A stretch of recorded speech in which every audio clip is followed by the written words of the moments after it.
Ang kwento ni Tomby. Ang kwentong ito ay hango sa totoong buhay. Mula ito sa isa nating tagapakinig. Karanasan ito ni Lerio. Walang eksaktong taon. Probinsya ng Isabela. 10 oras ng gabi na mga sandaling yun. Nang madinig ni Lerio ang isang sigaw, humihingi ng saklolo. Baka sa boses ng mga ito ang takot. Sinilip ito ng binata. Bumungad ang sugatang ginang na akay-akay ng bata. Kagad itong napahugot ng itak. Saka lumabas ng tahanan para tumulong. Walang tanong-tanong. Pinatuloy ang mga panauhin. Inayos ang mga kagamitan at saka inagapan ang sugat ng ginang. Nang bumuti ang pakiramdam, dito lamang siya nagtanong. O bata, sino ba yung may gawa nito sa inyo? Tagasan ba kayo? 10 oras na ng gabi. Saan ba yung punta ninyo? Tanong ni Lerio. Kuya, Junjun nga po pala yung pangalan ko. Pauwi na po sana kami sa bahay ng lolo ko eh. Naligaw kami kaya inabutan ng gabi. Tapos, bigla na lang may humarang sa amin na halimaw. Si nanay nga po yung napuruhan eh. Mabuti nga po may dumating na isa pang halimaw. Sila po yung nagpatayan kaya umalis na kami ni nanay. Tugon ng batang si Junjun. Isa pang halimaw? Sino naman yun? Kilala mo ba yung itsura? Ilarawan mo nga sa akin. Hindi ko nga po nakita ng maayos kasi madilim eh. Pero nanlilisik po yung mga mata. Tapos nakakatakot yung ingay. Pag-uusap ng dalawa. Binigyan na mahihigaan ni Lerio ang bata upang makapagpahinga. Mahimbing ang naging tulog ng kasamang ginang pagkatapos malapatan ng gamot. Sa kabilang banda naman hindi maiwasan ng binata ang tungkol sa sinasabi nitong halimaw. Ngayon pa lang ito nakarinig na nagpang-abot ang mga kapwa nilalang. Si Lerio, hindi ordinaryong mamamayan. May kaalaman ito pagdating sa pagpuksa ng mga aswang, engkanto, lamang lupa at iba pang banta ng kapahamakan. Maliban na lamang kung hagupit ng panahon at kalikasan.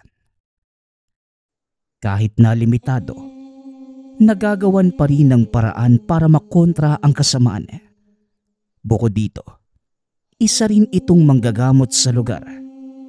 Kaya lang wala nang lumapit magmula nang hindi naisalba ang buhay ng huling ginamot. Biktima ito ng aswang at sa lubha ng kalagayan, wala nang pag-asa pang mabuhay. Siya ang sinisisi ng pamilya. Ipinagkalat na sinadyang patayin ng pasyente. Sinubukan pa nitong depensahan ang sarili ngunit nauwi sa kaguluhan. Upang makaiwas, nanahimik na lamang si Lerio. Wala na ni isang lumapit sa kanya para magpagamot, maliban na lamang sa ngayon. Muli namang sinuri ng binata ang kalagayan ng ginang. Nilapatan ng karagdagang gamot. Makalipas ang ilang oras, tuluyang bumuti ang pakiramdam. Nagising at kinausap. Ako nga pala si Lerio. Nadinig ko yung sigaw ng bata kaya sumaklolo ko sa inyo. Mabuti na lang at dito kayo napadaan sa akin. Naagapan ko kagad yung sugat mo. Tuluyan din niyang gagaling. Tamang pahinga at pag-inom ng gamot lang ang kailangan. Matanong ko lang pala, anong klase ba ng nilalang ang sumugod sa inyo? Tanong ni Lerio. Kung hindi ako nagkakamali, isa po yung aswang. Hindi ko na matandaan yung daan kaya kung saan kami napadpad tapos may biglang umatake sa amin. Mabuti nga may isa pang halimaw na dumating eh. Sinugod nito yung aswang tapos sila yung nagtuos. Tumakas na rin kami ng anak ko habang may pagkakataon. Ang pangalawang halimaw, hindi ko mamukaan basta malaki po yun. Ligaya nga po pala yung pangalan ko. Junjun naman po yung aking anak. Maraming salamat po sa pagtulong ninyo at pagligtas ng buhay ko. Tugon ni Ligaya. Walang anuman po yun. Saan po ba kayo pupunta? Pwede ko po kayong ihatid para masiguradong ligtas hanggang sa pupuntahan ninyo. Wala naman hong problema sa akin eh. Meron ho akong kalabaw. Pwede po tayong magpahila sa karo.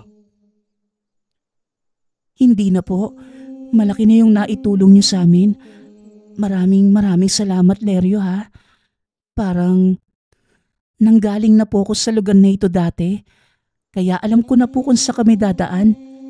Hihingi lang po sana ako ng kaunting oras para magpahinga. Aalis din po kami mamaya. Walang problema.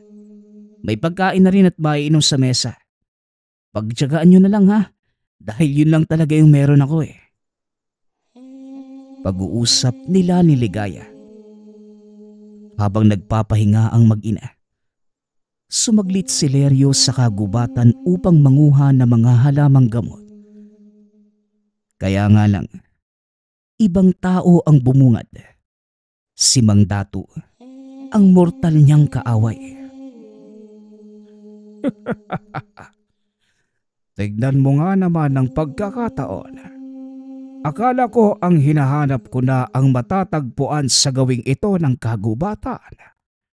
Ang kaaway ko lang pala. Wala nang nagpapagamot sa'yo. Kaya bakit ka pa nangunguha ng dahon? O baka naman, yan na lang ang kinakain mo. Dahil wala nang pambiling matinong pagkain. Kung sa bagay, wala ka nang kinikita. Wika ni Mang Datu. Pakialam niyo ho ba? Alam mo, tumatanda ho kayong pakilamero eh no? Kung meron ho kayong hinahanap, diretso lang po, wag na kayong huminto dito. Naaalibadbaran ako sa presensya niyo eh. Tugon ni Leryo. Ay sus, ang sabihin mo, ayaw mo lang akong makaharap. Dahil nahihiya ka sa sarili mo. Bakit mo kasi pinatay yung pasyente mo? Ito katuloy. Kaawa-awa. Wala nang nagpapagamot. At wala ni isang nagtitiwala.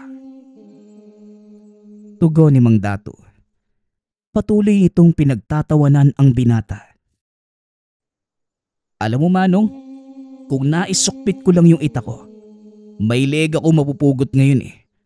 Umalis ka na nga. Baka mademonyo ko at maging totoo ang sinasabi ko sa'yo. Aba, nagpipigil ka pa pala sa lagay na yan. O siya, may mahalaga rin kasi akong gagawin. Kaya palalampasin ko ang pagkakataong ito. Pero sa susunod hindi na. Wika ni Mang Datu. Ibinalik ni Leryo ang pansin sa pangunguha ng halamang gamot. Nang mapuno ang dalang buslo, umuwi na rin ang binata. Pagkarating sa tahanan ay wala itong naabutan. Nakaalis na ang mag-ina. Ni wala man lamang paalam sa kanya. Naintindihan kagad ng binata kung bakit. Dahil mula sa kalayuan, napansin ang mga kababaihang nangunguna sa pagsira ng pangalan niya. Hindi na lamang pinansin ng mga ito. Pagsapit ng hapon, nagulat si Leryo nang bumalik ang batang si Junjun. May dala itong pasalubong sa kanya. Iba't ibang uri ng prutas. Pinagsaluhan nila ang mga ito. Hindi naman nagpapigil ang binata at napatanong sa inasta ni Junjun. O Junjun, bakit ka nandito? Akala ko ba nakaalis na kayo ng nanay mo? May naiwang ka bang gamit dito? Tanong ni Lerio. Kuya, ang sabi kasi ni Mama, baka mapakinabangan mo yung gamit na ito. Kaya pinhatid niya sa akin. Si Papa yung gumamit niya noon. Pero dahil wala na siya, sa inyo na lang daw po. Ang sabi rin ni Mama, mag-ingat po kayo kasi lapitin ng halimaw yung bagay na yan. Napatitig si Lerio sa inabot na kwintas ng bata. Kilala niya ang palawit na ito. Isang mutya ng luya. Bihira lamang magkaroon ng ganitong mutya. Hindi niya maintindihan kung bakit ito ipinagkaloob ng bata sa kanya. Uy, sandali Junjun. Kanino ba talaga galing yung bagay na to? Paano ka nagkaroon ng ganito? Sino ka ba talaga? Kayo ng mama mo? Wala po. Si Papa po kasi isang manunugis ng aswang. Pero hindi kinaya yung dalang banta ng mga kalaban. Labitin po kasi yung mutsyang yan eh. Walang panahon na lilipas na hindi napapaaway yung magtatangan yan. Napansin kasi ni Mama na isa ka pong manggagamot at may kaalaman ka sa ganitong bagay kaya para hindi masayang yung gamit, ibibigay na lamang sa inyo para mapakinabangan. Tugon ni Junjun. Napakamot sa ulo si Lerio. Naguguluhan dahil nais itong ibigay sa kanya. Ngunit may halong pananakot. Binaliwala na lamang din dahil bata ang kausap. Walang pasabing umalis ang bata. Hindi na rin nasundan ng makasalubong si Mang Datu sa daan. Muling nagkabanggaan ang matalik na magkaaway. O Mang Datu, naligaw ho yata kayo. Doon sa kabila yung daan papunta sa inyo. Pero nandito ka sa pamamahay ko. Wala ho akong panahon para makipagsagutan sa kagaya mo. Kaya umalis ka na. Wika ni Lerio. Lerio, nabalitaan kong may tinulungan kang mag-ina. Nandiyan pa ba sila? Gusto ko lamang silang makita. Tugon ni Mang Datu. Ha? Bakit gusto mo naman silang makita, Aber? Wala kang karapatang malaman kung sino ang pinapatuloy ko sa aking tahanan. Kalalaki mong tao, napaka-tsismoso mong matanda ka. Hoy bata, may gusto lang akong malaman. Huwag mo nang ipagkait ang mag-inang yon. Nasaan sila? Iharap mo sila sa akin. Sabing hindi pwede. Ano ka ba? Kung sumugod ka dito, para kang alkalde ng bayan Tandaan mo, Mang Datu, nasa balwarte kita. Ano man ang gusto kong gawin sa'yo ay kaya ko. At wala akong magiging kasalanan kung sakaling makarating sa otoridad dahil ikaw ang unang sumugod. Pag-uusap ng dalawa. Pilit pinigilan ni Lerio ang pagpasok ni Mang Datu sa tahanan. Ngunit hindi nagpatalo ang matanda. Buong puwersang itinulak ang binata at nagmamadaling umakyat ng hagdan. Kaso umatras nang maramdaman ang kakaibang puwersa mula sa loob. Hoy bata, anong klaseng pangontra ang meron ka? Bakit hindi ako makapasok dito sa tahanan mo? Gumawa ka ba ng pananggalang? Tanong ni Mang Datu habang hinahagod ang kanang braso na siyang tinamaan ng puwersa. Makikita dito ang tila pagkasunog. Oo naman para hindi makapasok yung katulad mong demonyo. Bakit mo gusto mong makita yung mag-inang tinulungan ko? Sandali. Diba, hinahanap mo yung alaga mo kanina? Ibig sabihin, meron na naman siyang kasamaang ginagawa. Aba, ngayon alam ko na. Ang alaga mo ang sinasabi ng mag-ina na sumalakay sa kanila. Magpasa hanggang ngayon pala, nag-aalaga ka pa rin ng aswang. Hindi ka na talaga nagtanda. Hindi pa ba sapat yung ginawa ko sa'yo dati? Gusto mo yatang ulitin ko eh. Walang kinalaman dito ang aking alaga, bata. Sadyang may ginawa lang ang mag-inang yan para galitin ako. Wala kong alam sa sinasabi mong pagsalakay. Malay ko ba kung wala sa loob ang mag-ina?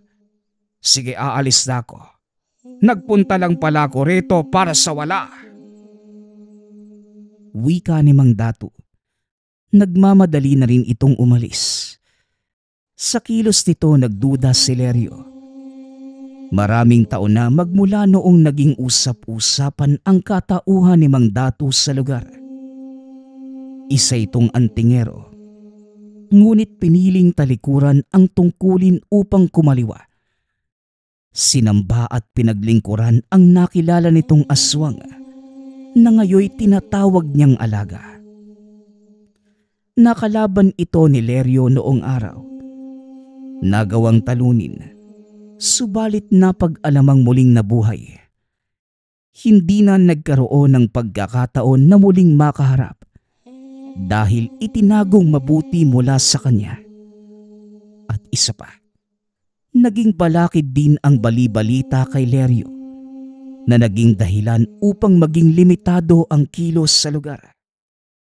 Dahil bawat galaw niya, nakabantay ang mga mata ng kapitbahay at kung ano-ano ang sinasabi sa kanyang likuran. Pagsapit ng gabi, sinuri ni Lerio ang mutsyang bigay ng bata. Aktibo ito at malakas ang bisa. Naisip ang nangyari kay Mang Datu nang tinangkang pumasok sa tahanan. Hindi siya makapaniwala na ganong kalakas ang pwersa nito. Sa kabilang banda naman, napabuntong hininga ang binata. Hindi kayang tanggapin ang ganitong klase ng gamit. Malaki ang respeto kapag ito ang pag-uusapan. Subalit ang basta na lamang tumanggap ay wala sa kanyang isipan. Teka, ano bang gagawin ko? Hindi pwedeng tanggihan yung anumang biyayang darating. Pero ang pagkalooban ng tanga na walang malinaw na detalye kung saan nagmula, mahihirapan akong tanggapin. Pasensya ka na pero itatago na lang muna kita, Mutya. Sana bumalik si Junjun o kaya yung nanay niyang si Ligaya para magkausap kami ng maayos tungkol sa'yo. Pagmumuni-muni ni Lerio, maayos itong inilagay sa kahon ng binata. Ibinalot pa ng pulang tela upang masigurado. Nang sandaling tinalikuran para magpunta sa kabilang kwarto, biglang nahulog ang kahon. Lumabas ang Mutya. Dali-dali niya itong pinulot at naramdaman ang presensya ng aswang. Ilang sandali pa, may kung sinong bumangga sa pinto. Nawasak ito at maraming bakas ng kalmot sa iba't ibang bahagi ng dingding. Ito na ba yung sinasabi ni Junjun? Nalapitin ng aswang ang Mutya. Mapapalaban yata ako nang wala sa oras Masusubok ako nito. Wika ni Lerio. Nakiramdam ang binata sa paligid. Lumabas ng tahanan. Nagbitbit ng patalim at sulo. Nilibot ang bakuran maging ang likuran. Ngunit bakas na lamang ang naabutan. Mga kalmot sa dingding maging sa lupa. Dumiretso na rin ang tingin nang mapansin ang papalapit na figura ng tao. Nakahanda na sanang dumipensa sa pag-aakalang aatake ngunit ibinaba ang patalim nang makilala kung sino. Walang iba kundi si Junjun. Junjun, anong ginagawa mo rito? Halika nga, may aswang sa paligid. Ito talagang batang to, oo. Wika ni Lerio. Dinala niya sa loob ng tahanan ang bata. Nang masiguradong wala ng banta ng nilalang, binalingan ito ng pansin. Sa pagkakataong yun, napag-alaman niya na hindi pangkaraniwang bata si Junjun. Pinakiramdaman niyang mabuti. Unti-unting napansin ang inilalabas na kakaibang lakas mula mismo sa katawan. Junjun, sabihin mo nga sa akin, sino ka ba talaga? Ang enerhiyang nararamdaman ko sa'yo, hindi kayang taglayin ng ordinaryong bata. Anong klase ng tao ka ba talaga? Tumitig sa kanya ang bata. Hinawakan siya sa kamay. Sa puntong ito mas lalong naramdaman ang puwersang taglay. Mas malakas pa kesa sa napansin kanina. Sa pagkakataong ito, nag-iba ang itsura ni Junjun sa kanyang paningin. Ang totoo niyan, kuya. Ang totoo niyan, kuya, hindi talaga ako simpleng bata. Balat kuyo ko lang yung katauhang ito. At si Nanay Ligaya naman, siya yung kakambal ko.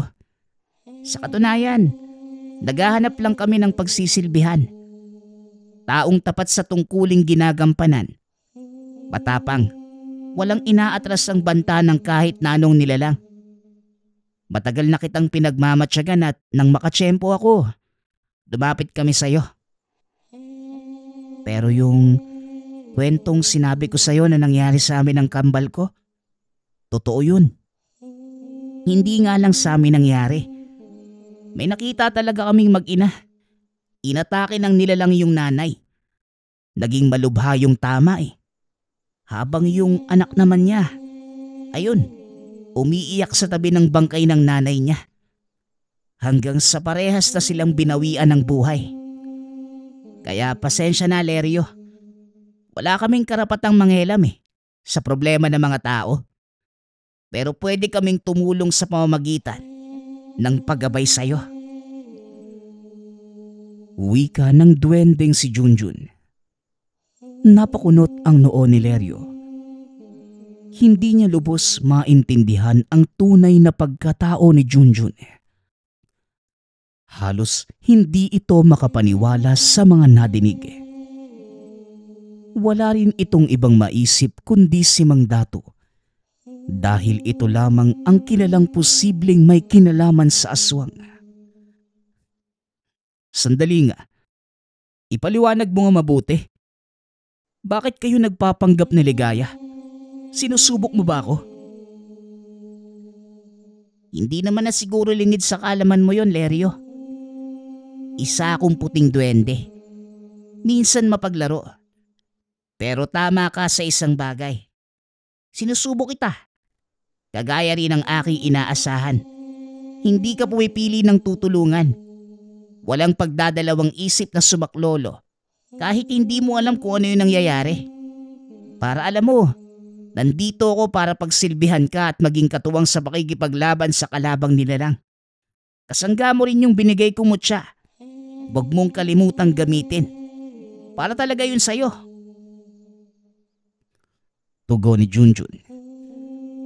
Sa puntong ito, mas naging malinaw kay Lerio ang tungkol sa pagkatao ng kausap. Nagsama sila sa iisang bubong. Dito na unti-unting nakilala ang kambal na duwende. Marami silang kayang gawin. Katulad na lamang ng pagpapagaling ng sugat sa maiksing oras. Tinuruan din siya nito ng mga karagdagang pamamaraan. Hanggang sa unti-unti nang bumalik ang tiwala ng mga tao kay Lerio nang pakitaan niya ng kausayan sa panggagamot. Sa katunayan, minsan sinasadya ni Junjun na bigyan ng karamdaman ang sarili. Humahandusay ito sa gitna ng kumpulan ng mga tao.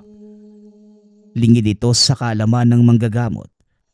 Kagad sumasaklolo at inaagapan. Dahil dito may sumusubok na magpagamot. Alam mo, malala ka rin Junjun no? Nagawa mo magpatay-patayan sa harapan ng maraming tao para lang makuha muli yung tiwala nila. Kailangan ba talaga ganun? Ang akala ko, mga aswang lang yung pagtutuunan natin ng pansin. Dumadrama ka pa eh. Ganun talaga. Bilang tagapagsilbi mo, tungkulin ko ring ayusin ang buhay mo.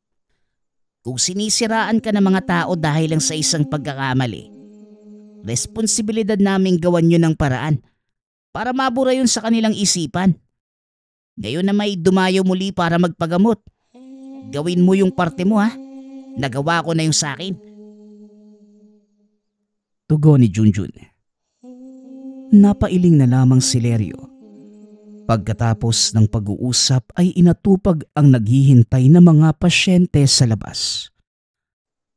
Ang karamdaman ng bawat isa, nalulunasan hindi lang dahil sa likas na husay ng manggagamot o bisa ng mutya. Dahil na rin ito sa gabay ng kambal na duwende. Kagad nitong ginagawa ng paraan para mapagaan ang kalagayan. Namimigay rin ng gamot si Lerio na may halong bisa ng tangan. Dahil sa pagpapagaling ng mga pasyente, araw-araw dinadagsa na ang tahanan. Kasabay naman ito ang matinding banta ng mga nilalang na pasimpleng nanggugulo sa tuwing oras ng gamutan. Minsan nakakalusot ang mga ito, nagagawang sumapi sa katawan ng pasyente kung hindi lamang mabusisi sa pagsuri si Lerio. Hindi na ito mapapansin. Junjun, mukhang delikado yung lagay ng panggagamot natin ngayon. Magmula nang ginamit natin yung mutya, hindi lang aswang yung nagpaparamdam sa atin. Pati masasamang engkanto ng gugulo na rin eh. Wala ka bang mabisang paraan para maitabo yung mga yun? Nangangamba ako. Baka makahanap ng tiyempo yung mga yun at hindi natin mamalayan. Kawawa naman yung pasyenteng sasapian. Katangian niya ng mutya. Hinihila nito palapit yung mga nilalang. Huwag mo nang alalahanin yung mga engkantong yun. Ako na ang bahala. Ituon mo lang yung pansin mo sa mga pasyente. Teka, wala ka bang napapansin? May naaamoy akong kalaban eh. Naalerto si Lerio nang mapansin ang banta ng panganib. Hindi nagtagal. Isang pasyente ang bumungad sa pintuan. Sugatan at nanghihina. Tinulungan ito ni Lerio at ginamot. Samantalang ang kambal na puting duwende naman lumabas ng tahanan upang sundan ang amoy ng aswang. Habang inaagapan ang sugatang pasyente, unti-unting napansin ni Lerio ang mabigat na presensya sa paligid. Pinakiramdaman itong maigi hanggang sa natukoy kung saan ang gagaling. Sa mismong taong ginagamot. Dahil nakapikit ito, dahan-dahang kinuha ang tangan at patalim. Nang tangkang babalikan, nagmulat at mahigpit na pinigilan ang mga kamay. Sino ka? Bakit ka sumapi sa katawan ng taong to? Magpakilala ka. Idiniin ni Lerio ang hawak na patalim. Hindi naman balak na patayin ang tao. Gusto lamang pagsalitain ang elementong sumapi. Subalit kabaliktaran ang nangyari. Nanlaban pa ito. Naging maingat naman ang manggagamot. Hindi lumaban upang maiwasang mapinsala ang katawan ng taong sinapian. Nang makatsyempo, nagawang itali sa upuan. O ikaw, huwag mong hintayin na puruhan kita bago mo lubayan ang katawan ng taong yan. Hindi ako nagbibigay ng awas sa mga katulad mo. Banta ni Lerio. Tinutukan ng pangontra ng binata ang elementong sumapi. Kagad itong kumalas sa katawan bago pa tuluyang mapuruhan. Nanghina ang pasyente at tuluyang nawala ng malay. Paglipas naman ng ilang sandali, nakita nito si Junjun. Sugatan ang kamay. Kumusta? Anong nangyari? Matagal kang nawala ah. Kumusta yung lakad mo? Sigurado namang natalo mo yung nilalang ano? Oo naman. Ako pa. Ang pasyenteng ito, inatake ng 2 nilalang. Unang sinalakay ng aswang kaya nagkaroon ng sugat. Sinamantala naman ng nakaabang na engkanto. Sumalib at sinubukan kang saktan. Mabuti nagawan mo ng paraan. Tugon ni Junjun. Hindi na nagulat si Lerio kung paano nalaman. Isa ito sa kakayahan ng kambal na duwende. Sinuri nito ang katawan ng pasyente. Binigyan ng karagdagang gamot gamit ang sariling lakas. Napalis ko na yung sapi, pero hindi napuruhan yung elemento eh. Kaagad kumalas nang mapansing tutuluyan ko na siya. Ikaw ba? Magkwento ka nga sa nangyari. Muli kong nakasagupa yung aswang na siyang alaga ng mortal na kaaway mo, si Mang Datu. Hindi ko lang maintindihan kung bakit nabubuhay pa ito hanggang ngayon. Napuruhan ko na yun dati. Sa tingin ko, nakakabit sa isang bagay yung buhay nito.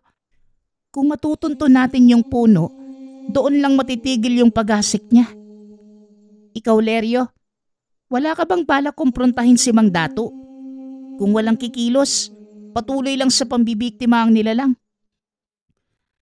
Pagsasalaysay ni Junjun, habang yung kambal naman ito, hindi nagsasalita.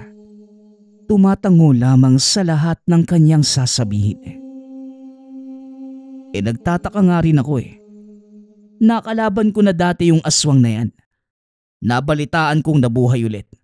Hindi lang nagkaroon ng pagkakataon na makasagupa ko kasi naging mas maingat yata eh. Parang iniiwasan ako makaengkwentro.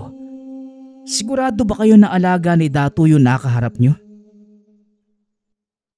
Hindi ako pwedeng magkamali, Lerio. Nakikilala ko yung nakaharap naming aswang at kung sino yung taong pinagsisilbihan nito. Sinabihan na kita dati tungkol dito. Hindi lang natin mapagtuunan ng pansin. Naging abala sa panggagamot eh. Ngayon, tamang oras na para ito naman yung harapin natin. Nasa iyo pa rin ang pagpapasya. Hindi kita pwedeng pangunahan. Wika ni Junjun. Napabuntong hininga si Lerio. Kamuntikan nang makalimutan ang tungkol kay Mang Datu at sa alaga nitong nilalang.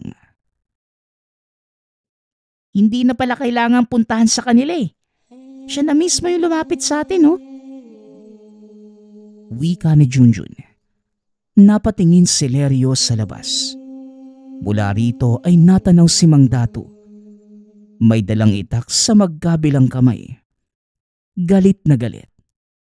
Si Junjun ang naunang lumabas upang harapin ito. Aba, bata, umalis ka dyan kung ayaw mong ikaw ang una kong tagain. Nasaan ang magaling na si Lerio? Siya lang naman ang gusto kong makausap. Iharap mo sa akin ng iyong amain. Hoy tanda, hindi ko siya amain. Siya ang taong pinagsisilbihan namin ng kambal ko. Siya ang aming maestro. Binabantaan kita. Isang pagkakamali ang pagpunta mo rito. Isang hakbang pa. Ito na ang magiging katapasan mo, tanda. Aba, kung makapagsalita parang mas matanda ka pa kaysa sa akin ah. Hoy bata, huwag kang harang-harang dahil baka hindi kita matansya. Lerio, lumabas ka riyan. Huwag kang duwag na itong bata lang ang ibabangga mo sa akin. Hoy tanda, hindi nga ako tumatanggap ng bisita kapag ganitong disoras ng gabi. Ano bang pinupunta-punta mo rito? At may dala ka pa talagang itak? Wika ni Lerio. Lumabas na ito ng tahanan para harapin ang matanda. Walang hiya kang hayop ka. Ilang ulit mo nang ginawa sa alaga ko ito. Nasa bahay siya ngayon. Malubha ang sugat. Nandito ako. Gagante para sa kanya. Walang ibang lalapastangan sa alaga ko kung hindi ikaw lang. Dahil tayo lang naman ang magkaaway.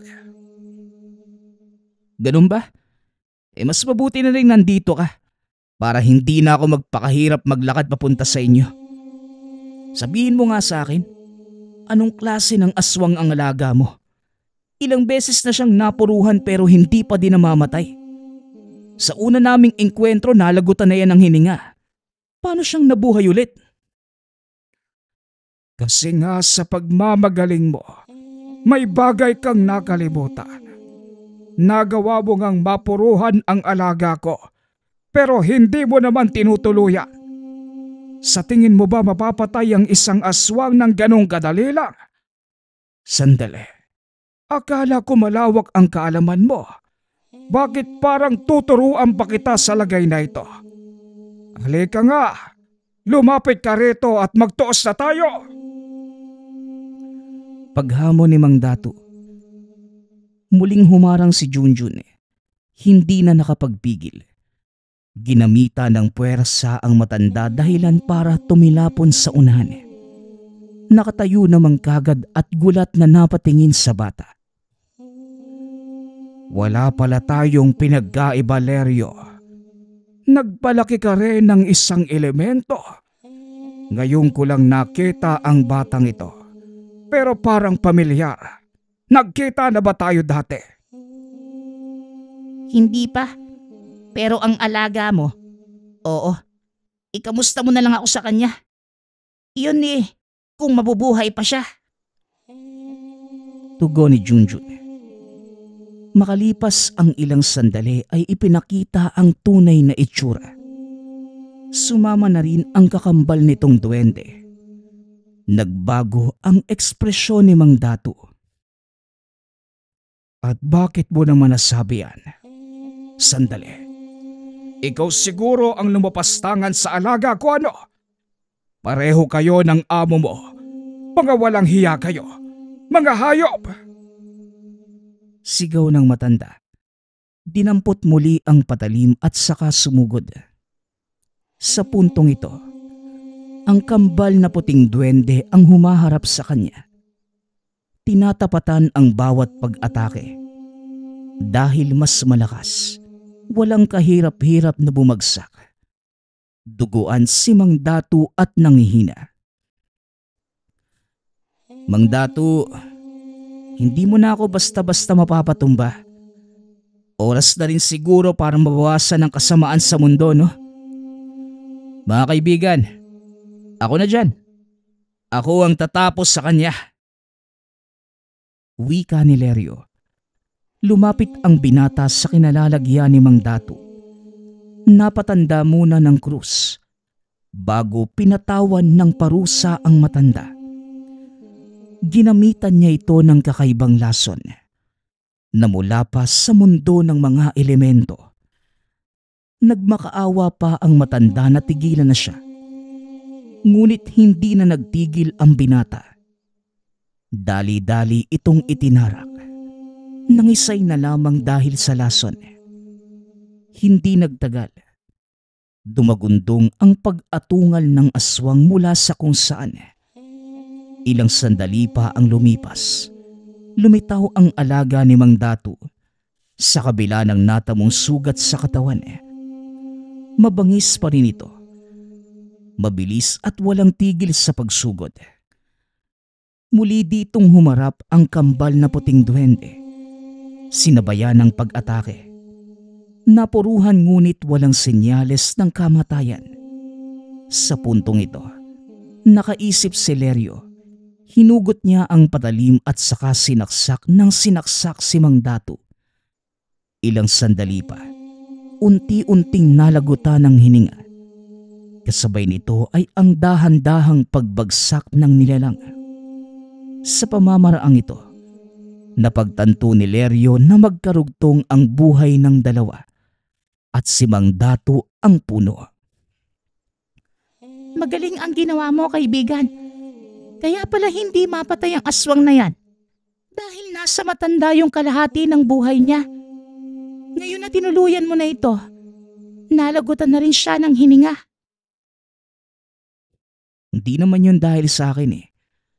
Ang mutya ang nagbigay ng senyales. Ginawa ko lang yung parte ko. Mahusay rin yung ginawa nyo ha. Wala kayong inaatrasan. Kahit anong nilalang yung kaharap nyo. Hindi naman kami magiging matapang kung isang duwag ang nilapitan namin. Matapang ka kaya naging matapang rin kami. Sinasalamin lang namin yung ipinapakitang kilos at ugali ng tinuturing kong maestro. Paano ba namang hindi magiging matapang? May katuwang na ako eh. Saka wag mo kong tawaging maestro. Dahil kung tutuusin, ikaw pa nga itong maraming naituro sa akin eh. Tumatanggap lang ako ng aral at gabay mula sa inyo. Tugon ni Lerio. Matapos ang insidenteng yon, nabawasan ang kalbaryo ng binata. Paminsan-minsan na lamang ang pasyenteng lumalapit na may kasong pambibiktima ng aswang. Madalas ang ordinaryong karamdaman na sinasabayan ng banta ng mga engkanto. Sa kabila nito, hindi hinayaang manaig ang puwersa ng kadiliman. Sa paglipas ng panahon, humantong din sa puntong na maalam ang kambal na puting duwende. Kinakailangan na nilang bumalik sa pinanggalingan dahil pansamantala lamang ang pananatili sa mundo ng mga tao. Nauunawaan naman ito ni Lerio dahil kung tutuusin, hindi naman sila tao.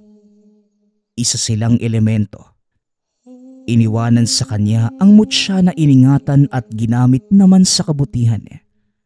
Sa tulong nito, marami ang napapagaling mula sa iba't ibang karamdaman at higit sa lahat, natatapatan ang hagupit na hatid ng masamang nilalang. Ngunit kahit wala na ang gabay ng kambal na puting duwende, inaalala pa rin niya ang mga ito sa pamamagitan ng pag-aalay sa napiling petsa at oras. Ipinagdiriwang niya ito taon-taon. Itinuring din ito ng binatang paraan upang magpasalamat sa biyayang ipinagkaloob. Ang susunod nating kwento ay mula sa isa nating tagapakinig. Taong 1973. Probinsya ng Masbate.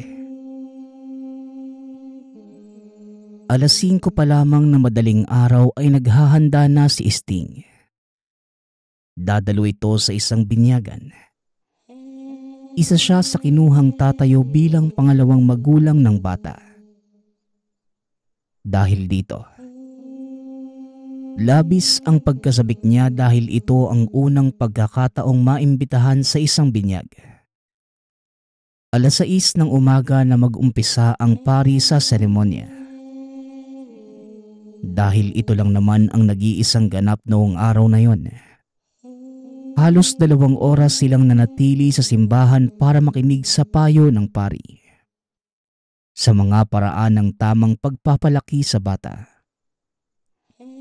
Bago pa man makalis ang grupo, kumuha muna ang mga ito ng litrato. Sa pag-uwi naman, naging masaya sina Sting dahil napakadami ng handang inihain sa tahanan ng bininyagan. Bago pa man magtanghali ay nakauwi na rin ito. Kagaya ng normal na ikot ng buhay. Tuwing hapon ay abala si Sting sa paglalabada. Ang tanging kasama na lamang ni Sting ay ang ina. Dahil matanda na ito, hindi na inaabala pa na magtrabaho at siya na lamang ang kumukuha ng mga labada sa kapitbahay. Ito na ang nagsisilbing hanap buhay ng mag-ina. Si Sting bilang nag-iisang anak, kinakaya na lamang ang lahat para mabigyan ng maginhawang buhay ang ina. Sa ganitong paraan umiikot ang buhay ng dalaga. 1 linggo makalipas ang dinaluhang binyag. Bigla na lamang pinatawag ito ng ina ng bata dahil may gusto itong sabihin. Pagkarating naman ni Sting sa tahanan, kaagad niyang nakita ang malalibro na naglalaman ng larawan. Tuwang-tuwa naman ang dalaga kaya nagmamadali itong binuklat.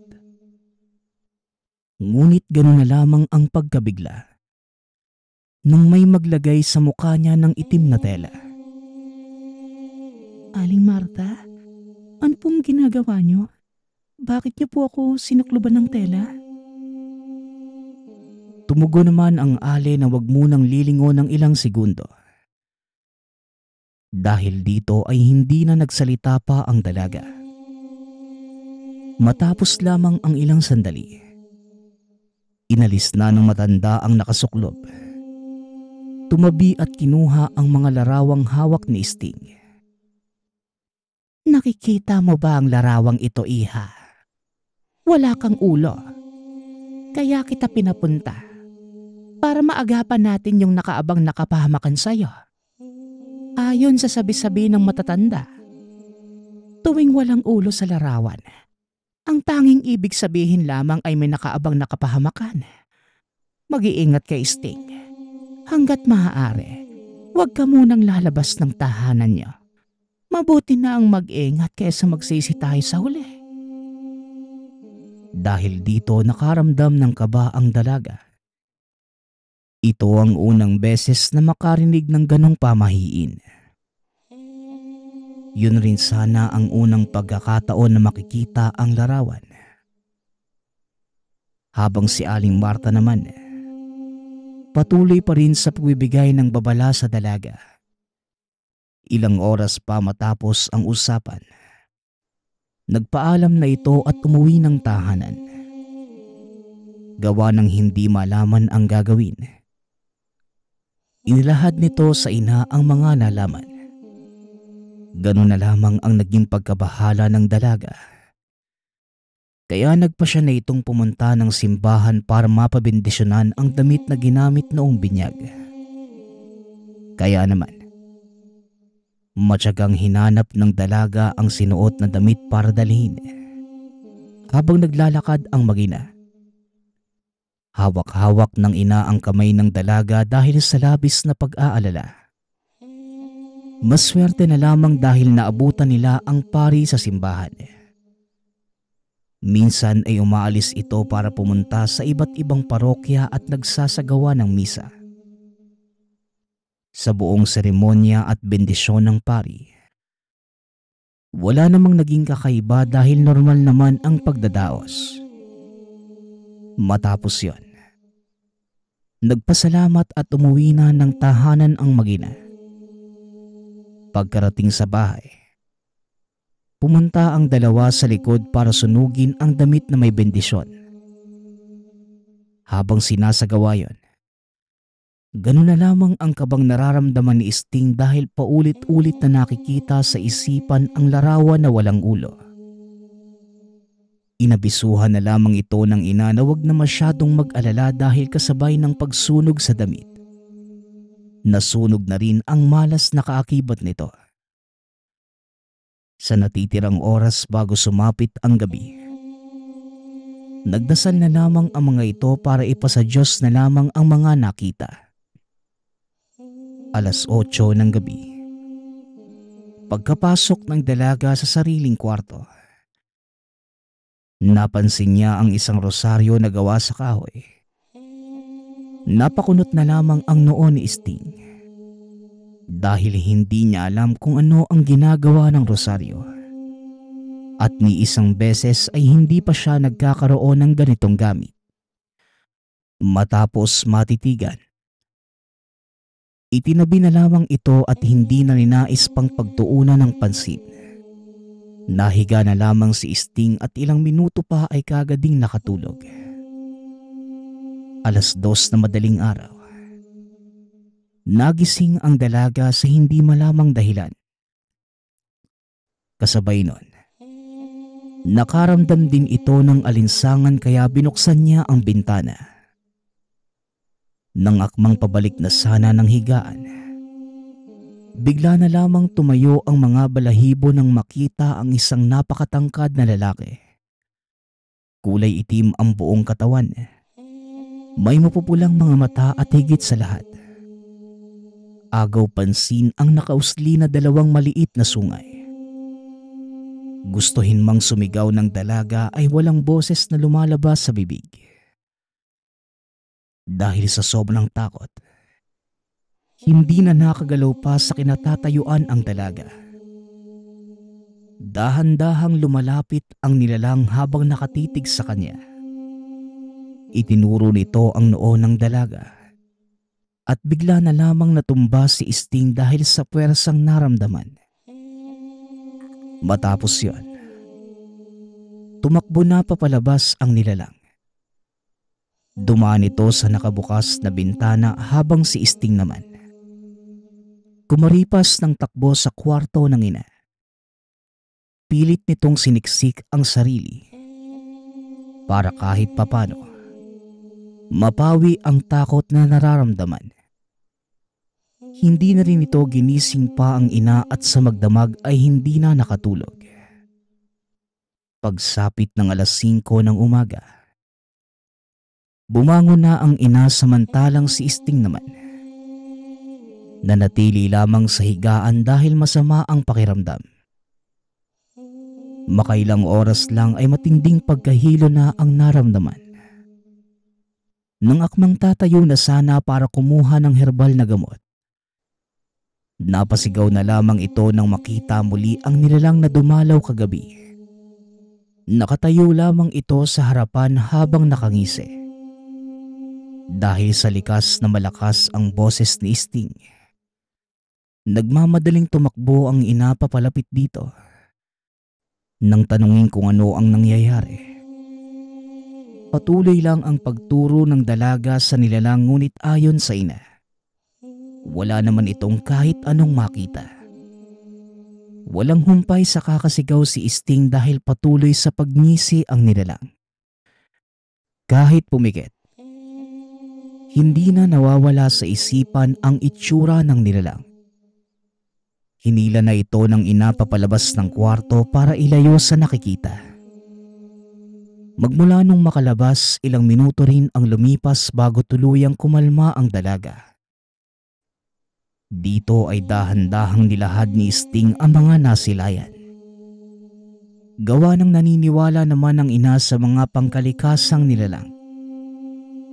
Nagwika ito na baka yon ang may gawa ng masamang pakiramdam ng dalaga. Dahil sa sitwasyon, dinala si Sting sa isang albularyo para mabigyan ng pangontra sa nasabing nilalang. Pagkarating sa tahanan ng manggagamot, napailing na lamang ito ng hawakan ang palad ng dalaga. "Nahawakan mo ba, iha, ang rosaryo sa higaan mo?" Napatango naman ang dalaga. Nagwika ang manggagamot na kinakailangan itong mailibing.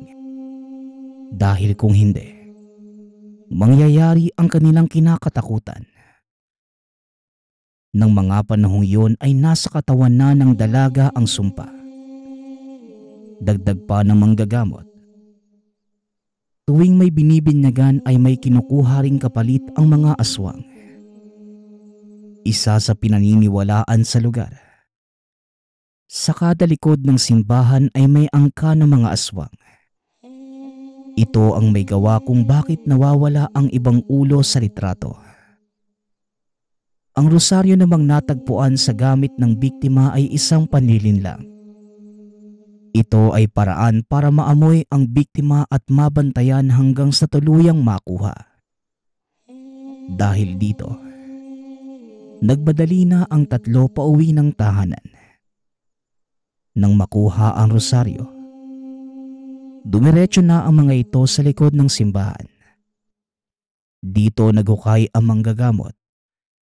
Inilagay ang rosaryo at kasabay nito, may kung anong langis di na pinatak. Dahilan para makita mismo ni Sting ang totoong anyo ng rosaryo. Galing sa pagiging rosaryo, unti-unti itong naging isang itim na sisiw. Ganun lamang ang naramdamang kilabot sa katawan ng dalaga. Dahil ito ang unang beses na makasaksi ng kababalaghan. Ilang minuto pa ang lumipas ay tinabunan na ito ng manggagamot. Bago pa man makaalis, nagbilin ito na kinakailangang hubarin ng dalaga ang damit bago tumalikod at ipatong dito. Kaya naman, bago pa makaalis ay ginawa na ito ni Sting. Buti na lamang may dala ang ina na malapad na balabal na nagsilbing pantakip ng dalaga. Yun ang naging huling alaala ni Sting sa simbahan na ito. Dahil hindi na muling bumalik pa ang dalaga doon hanggang sa lumipat na sa ibang lugar. Magpasa hanggang ngayon, matanda na si Sting. Hindi pa rin nalilimutan ang kilabot na dala ng larawang may buradong muka. Nagpapasalamat nga pala ako sa lahat ng sumusuporta sa ating channel. Nawa ay patuloy niyong suportahan at pakinggan ang ating mga kwento. Hanggang sa muling pakikinig. Paalam.